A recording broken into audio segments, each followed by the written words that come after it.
कांग्रेस में उठने लगे बगावत के सुर। कर्मचारी चयन आयोग की लटकी 5000 भर्तियां। पांवटा साहिब में हादसे में मौत। जल विद्युत परियोजनाओं पर वाटर सेस से राज्य के आम जन पर नहीं पड़ेगा कोई प्रभाव। हिमाचल कांग्रेस ने राज्यपाल की मार्फत राष्ट्रपति को सौंपा ज्ञापन। बजट सत्र की शुरुआत से पहले सर्वदलीय बैठक। हिमाचल प्रदेश में कांग्रेस सरकार बनने 3 महीने का समय हुआ है और सुक्खू सरकार में बगावत शुरू हो गई है। कांग्रेस के विधायक अपनी ही सरकार की कार्यप्रणाली पर सवाल खड़े कर रहे हैं। जनजातीय क्षेत्र लाहौल स्पीति के विधायक रवि ठाकुर के द्वारा उनके क्षेत्र में बिना पूछे अधिकारियों के बदलने के आरोप लगाए हैं और बार बार मुख्यमंत्री के समक्ष मामला उठाने के बाद भी सुनवाई न होने पर अब रवि ठाकुर ने कांग्रेस प्रदेशाध्यक्ष एवं सांसद प्रतिभा सिंह को पत्र लिखा है। इसमें उन्होंने अपने चुनाव क्षेत्र के तीनों एसडीएम, डीएफओ, 2 बीडीओ, 2 तहसीलदार, नायब तहसीलदार की ट्रांसफर का मसला उठाया है। मैंने माननीय मुख्यमंत्री जी से आग्रह किया है, तीनों एसडीएम चुनाव होने के बाद ही उठा दिए गए थे हमारे। उदयपुर एसडीएम, केलोंग एसडीएम और काजा एसडीएम, और इसी के साथ डीएफओ को भी उठा दिया था।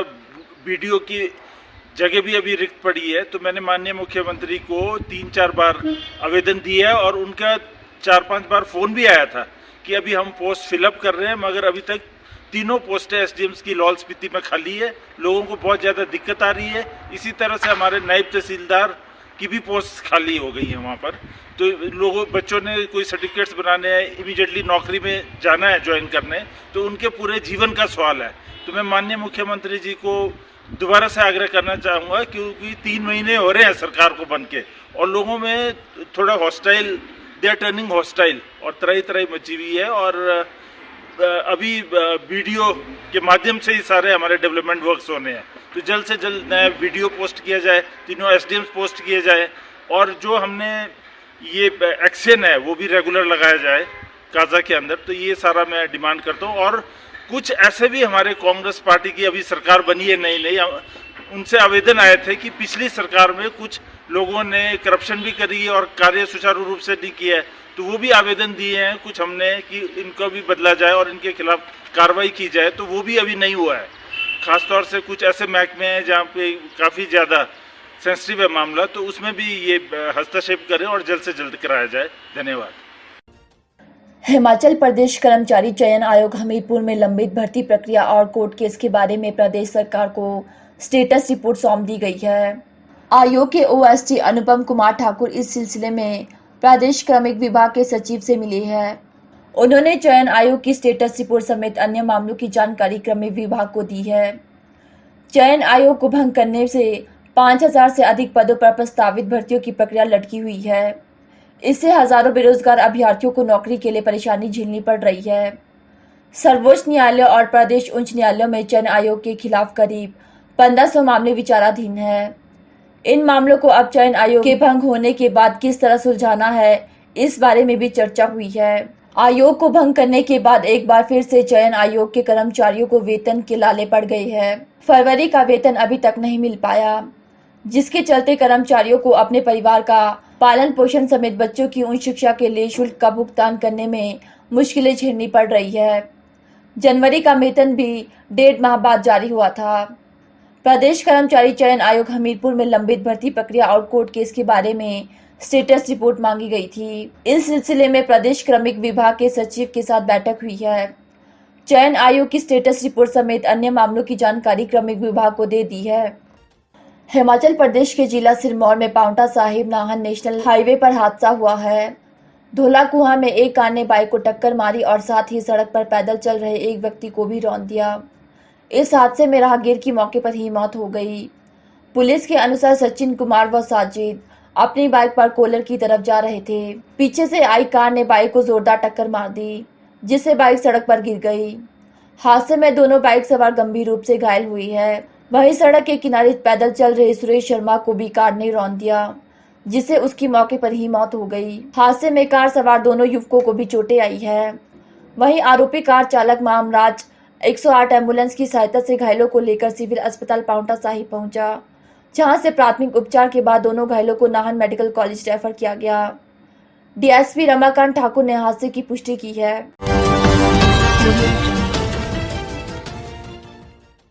प्रदेश सरकार के एक प्रवक्ता ने बताया कि राज्य सरकार आर्थिक संसाधनों में वृद्धि के लिए विभिन्न कदम उठा रही है। हिमाचल प्रदेश की जल विद्युत परियोजनाओं पर लगाया गया जल उपकर इन्हीं में से एक है। उन्होंने बताया कि इस उपकर के दायरे में प्रदेश की 172 जल विद्युत परियोजनाओं को लाया गया है। उन्होंने कहा कि केवल इन्हें चिन्हित जल विद्युत परियोजनाओं से ही राज्य सरकार जल विद्युत वसूल करेगी और राज्य के आम जन पर इसका कोई प्रभाव नहीं पड़ेगा। उन्होंने कहा कि हिमाचल प्रदेश ही नहीं बल्कि पड़ोसी राज्य उत्तराखंड और केंद्र शासित प्रदेश जम्मू कश्मीर में भी जल विद्युत परियोजनाओं पर वाटर सेस लगाया गया है। प्रवक्ता ने कहा कि राज्य सरकार ने अपने राजस्व में वृद्धि करने की दिशा में अनेक कदम उठाए हैं और वाटर सेस लागू करना भी ऐसा ही एक उपाय है। इसका मुख्य उद्देश्य प्रदेश के आर्थिक संसाधनों में वृद्धि और राज्य की अर्थव्यवस्था को संबल प्रदान कर राजस्व में बढ़ोतरी करना है, ताकि जल कल्याणकारी नीतियों के लिए सरकार के पास पर्याप्त धन उपलब्ध हो सके।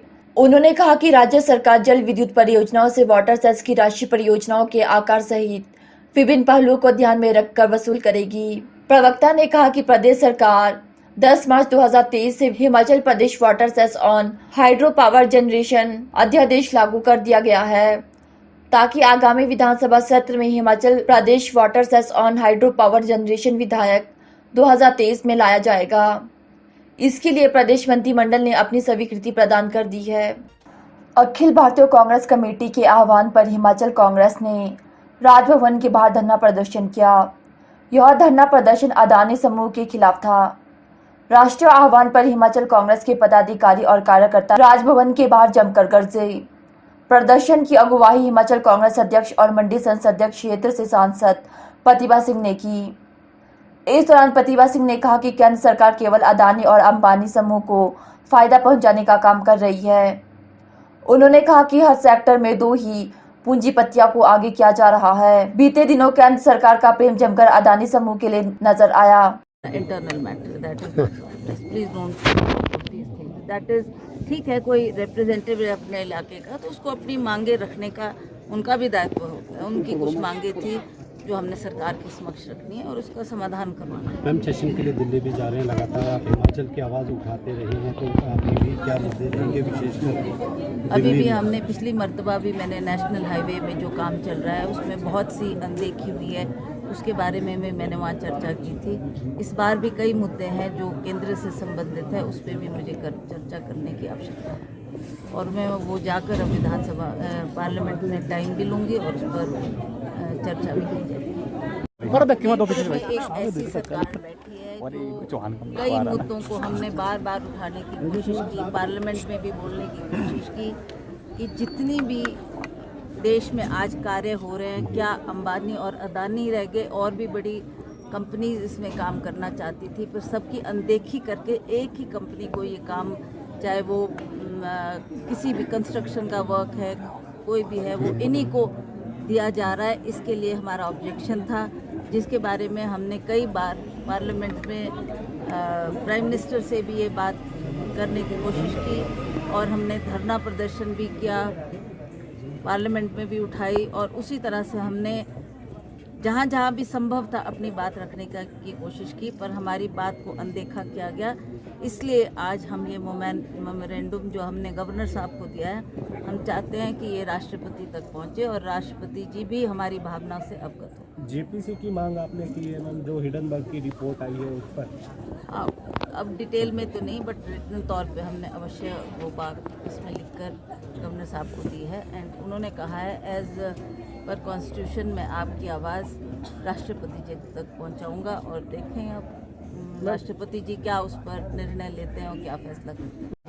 अखिल भारतीय कांग्रेस कमेटी के निर्देशानुसार हिमाचल प्रदेश कांग्रेस कमेटी ने राजभवन के सम्मुख धरना प्रदर्शन किया और श्रीमती प्रतिभा सिंह जो हमारी प्रदेश की अध्यक्ष हैं उनके नेतृत्व में श्री संजय दत्त जी जो हमारे राष्ट्रीय सचिव हैं, प्रभारी हैं, और हमारे हरीश जनार्ता जी, नंदलाल जी, विनय कुमार जी, जो विधायक हैं रवि ठाकुर जी, हम लोगों ने जो है देश के महामहिम राष्ट्रपति को गवर्नर महोदय की मार्फत जो है ज्ञापन सौंपा। आप लोग जानते हैं कि पिछले दिनों एक बहुत बड़ा स्कैंडल सामने आया कि हमारी जो SBI है और LIC है, उनसे ज़बरदस्ती निवेश जो है अडानी साहब की कंपनी में कराया गया, और बाद में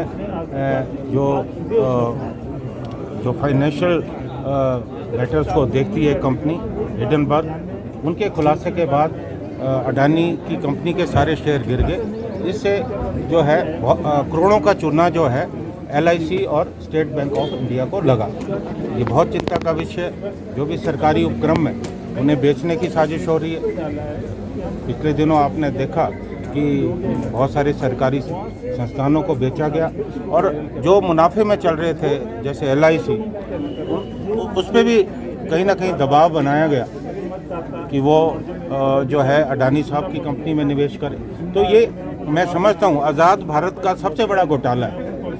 संसद में भी ये मांग उठी कि खुलासा होना चाहिए, और संसद में कांग्रेस पार्टी और तमाम विपक्षी दलों ने जॉइंट पार्लियामेंट्री कमेटी की मांग की, संयुक्त संसदीय समिति की मांग की, क्योंकि पूर्व में आपने देखा होगा जब बॉफर्स का मामला था उस वक्त भी JPC बनी, और बाद में सारे आरोप जो है झूठे पाए गए, और अभी सरकार जो है JPC की मांग से डर रही है। और आप लोग जानते हैं कि JPC उसमें तो तमाम पार्टियों के सांसद होंगे, कांग्रेस के भी होंगे, भाजपा के भी होंगे, और दूसरे जो विपक्षी दल है उनके भी सांसद होंगे। तो सरकार अगर इतनी पाक साफ है, अगर सरकार का दामन इतना साफ है, तो सरकार जॉइंट पार्लियामेंट्री समिति के गठन से क्यों डर रही है? तो इससे लगता है कि कहीं ना कहीं दाल में काला है। तो हमने आज ये मांग की है, पूरे देश में कांग्रेस पार्टी के कार्यकर्ताओं ने राजभवन के सम्मुख धरना प्रदर्शन करके ये मांग की है। हिमाचल प्रदेश विधानसभा का सत्र 14 मार्च से शुरू होने जा रहा है। बजट सत्र से पहले विधानसभा अध्यक्ष कुलदीप सिंह पठानिया ने सर्वदलीय बैठक बुलाई। इस बैठक की अध्यक्षता विधानसभा अध्यक्ष कुलदीप सिंह पठानिया ने की। बैठक में संसदीय कार्य मंत्री हर्षवर्धन चौहान, नेता प्रतिपक्ष जयराम ठाकुर, सुलह विधानसभा क्षेत्र से विधायक विपिन सिंह परमार और सुंदरनगर के विधायक राकेश जम्वाल भी मौजूद रहे।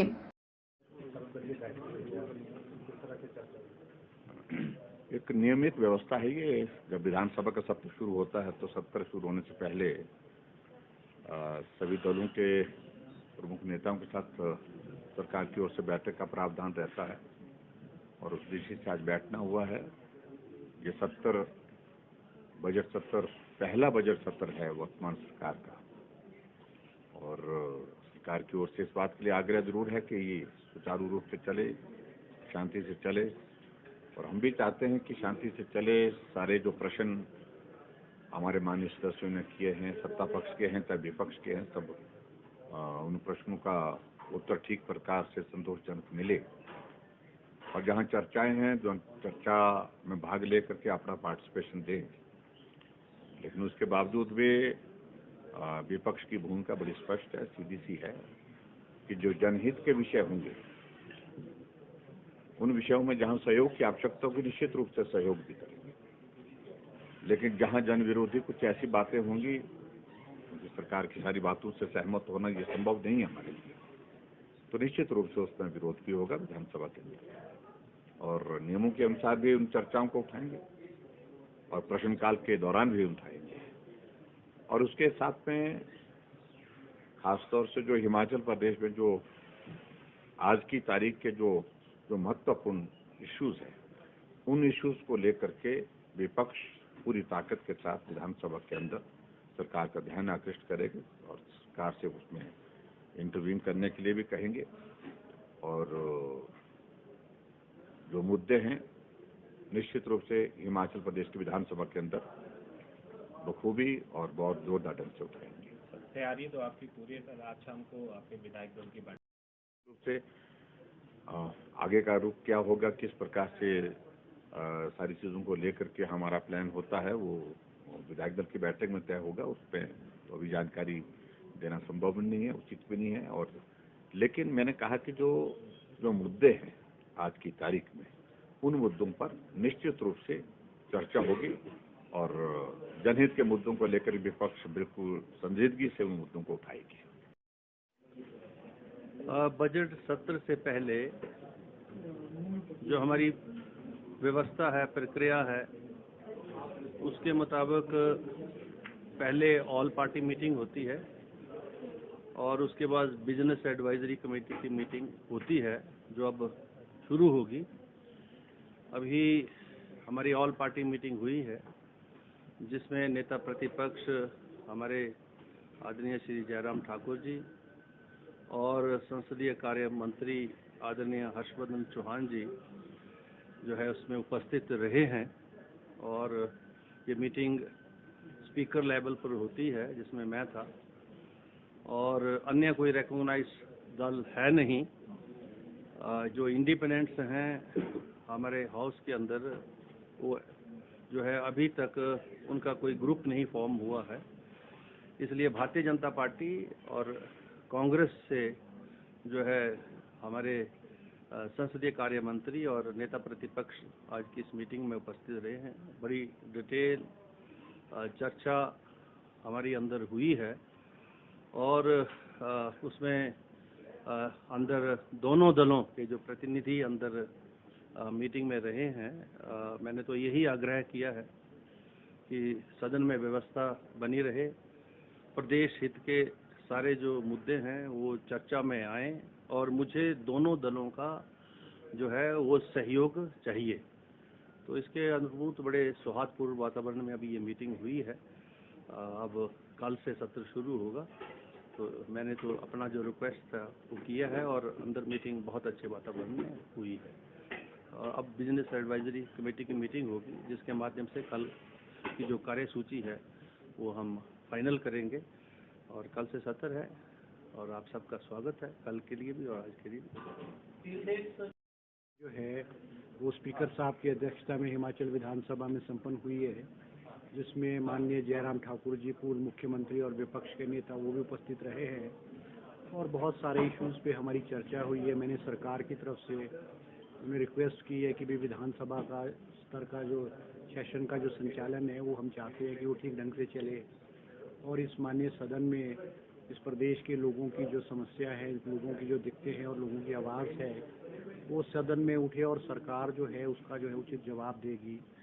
और हम चाहते हैं कि सदन जो है वो शांतिपूर्वक चले, क्योंकि विधानसभा का बजट सेशन जो है ये सरकार का पहला बजट सेशन है और हिमाचल प्रदेश की जनता ने हमारे नेतृत्व में, हमारे मुख्यमंत्री के नेतृत्व में बहुत सारी आस्थाएं जताई है, विश्वास व्यक्त किया है।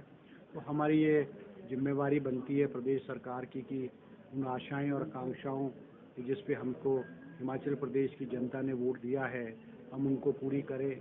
और सदन चलाना जो है, जहां सरकार का भी कर्तव्य बनता है, वो हमारी भी जिम्मेवारी बनती है, उतनी ही जिम्मेवारी जो है विपक्ष की भी बनती है।